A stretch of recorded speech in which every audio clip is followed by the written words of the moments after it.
Alors, dans cette leçon, vous allez apprendre à prédire les réactions d'oxydoréduction, c'est-à-dire savoir si une réaction a lieu, si elle va être spontanée ou non. Et ce serait un cas, par exemple, où on vous donnerait simplement des réactifs, on vous donnerait deux composés, et on vous dirait est-ce qu'il va y avoir une réaction d'oxydoréduction. Donc, vous allez appliquer une méthode en 6 points. La première chose, et c'est souvent l'étape où les seules erreurs, l'étape qui va comporter des erreurs, c'est le plus souvent l'étape 1. Vous devez faire la liste de toutes les espèces chimiques en présence sans oublier l'eau. Donc, on va vous donner les réactifs. Je vais faire un exemple tout à l'heure. Vous allez devoir décomposer chacun de ces réactifs et dire quelles sont toutes les espèces chimiques qui sont en présence.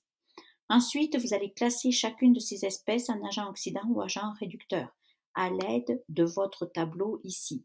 Alors, attention, ça va demander un petit peu de pratique. Vous allez voir dans la prochaine leçon qu'il y a des espèces qui sont à la fois des agents oxydants et des agents réducteurs. Et l'une de ces espèces, c'est l'eau. Or, vous n'avez que des solutions aqueuses, donc vous allez être confronté à ce problème tout le temps. Vous avez ici une réaction dans laquelle l'eau apparaît comme agent réducteur. Puis vous avez, voilà, je l'ai perdue, mais je vais la retrouver. Voilà, vous avez ici une réaction où l'eau apparaît comme agent oxydant. Donc ça veut dire qu'à chaque fois que vous allez voir l'eau, et vous l'aurez toujours, hein, en principe presque toujours, dans vos espèces chimiques présentes, vous devez avoir le réflexe que c'est à la fois un oxydant et un réducteur.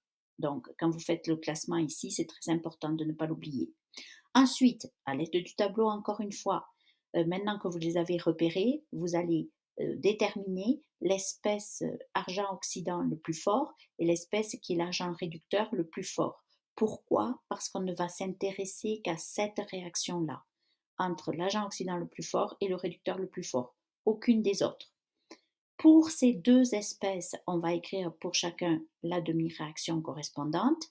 Ensuite, on va faire une étape que l'on a appris déjà à faire quand on fait l'équilibrage d'une équation chimique d'oxydoréduction. Hein, on s'arrange à mettre des coefficients à chacune des demi-réactions pour que les nombres d'électrons disparaissent, qu'ils apparaissent des deux côtés, hein, réactif et produit avec le même nombre pour qu'on puisse les enlever.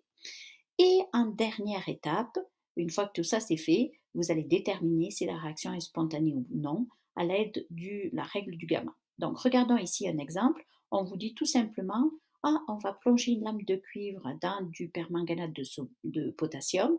Est-ce qu'il va y avoir une réaction d'oxydoréduction? Donc vous faites la liste, la première chose, des espèces présentes. Je lis l'énoncé, c'est lame de cuivre, ça veut dire cuivre solide. Je peux en même temps, même avec un petit peu de pratique, dire c'est un métal solide, donc c'est un agent réducteur, et on continue. Solution, il aurait fallu peut-être dire solution aqueuse, auquel cas vous écrivez l'eau, et tout de suite vous écrivez que c'est à la fois oxydant et réducteur. On vous dit que c'est une solution acide, donc il faut mettre des ions H+ en solution. Ensuite, les ions permanganate, avec un petit peu de pratique, vous allez vous souvenir que c'est ces fameux ions MnO4- qui sont des agents oxydants très forts. Et vous savez que dans la demi-réaction de réduction, ils sont écrits ici comme donnant les ions Mn2+, mais en milieu acide. Donc c'est pour ça qu'on met cette espèce de V ici pour dire que les deux fonctionnent ensemble.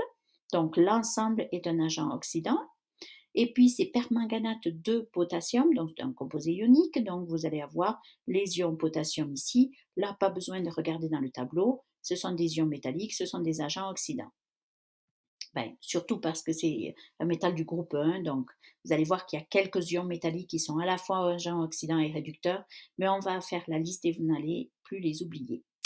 Donc, maintenant que j'ai écrit ça, j'ai déterminé les agents oxydants et réducteurs, je vais aller chercher dans le tableau quel est l'agent oxydant le plus fort. L'agent oxydant le plus fort, c'est MnO4- parce que n'oubliez pas la force des agents oxydants, elle augmente quand on monte dans le tableau. On va aller ensuite chercher l'agent réducteur le plus fort. Il faut décider entre l'eau et le cuivre solide. Donc l'eau en tant qu'agent réducteur, elle est ici. Le cuivre solide, il est là. Il est en dessous, donc il est plus fort. Et voilà, nous avons nos espèces les plus fortes, agents oxydants et agents réducteurs.